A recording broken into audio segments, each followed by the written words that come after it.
Bomb బెదిరింపు call వచ్చింది. మరి కాసేపట్లో పేలిపోతుందంటూ పోలీస్ కంట్రోల్ రూమ్ కి అగంతకుడు ఫోన్ చేశాడు. అక్కడికి చేరుకున్న బాంబ్ స్క్వాడ్ తనిఖీలు చేస్తోంది.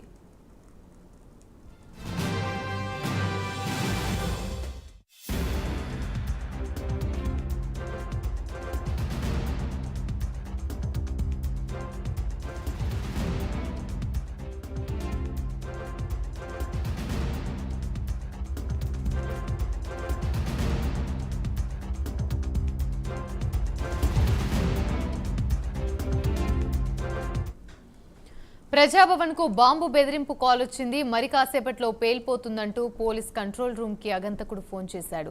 అక్కడికి చేరుకున్న బాంబ్ స్క్వాడ్ తనిఖీలు చేస్తుంది. ఇదే అంశానికి సంబంధించి మరిన్ని వివరాలు మా ప్రతినిధి కుమార్ అందిస్తారు. కుమార్, చెప్పండి. కొద్దిసేపటి క్రితం హైదరాబాద్లోని ప్రజాభవన్కి ఒక బాంబు బెదిరింపు కాల్ అయితే రావడం జరిగింది.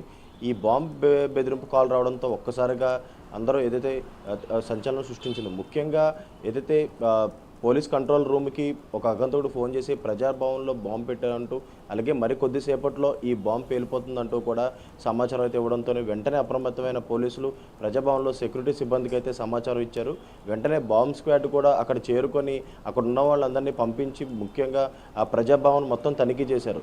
ఆ తనిఖీ చేసిన తర్వాత కూడా ఇది ఒక ఫేక్ కాల్ అని చెప్పి కూడా ప్రస్తుతం నిర్ధారించారు. ఇది ఫేక్ కాల్ కావడంతో కూడా అందరూ ఊపిరి పీల్చుకున్నట్టు అయింది.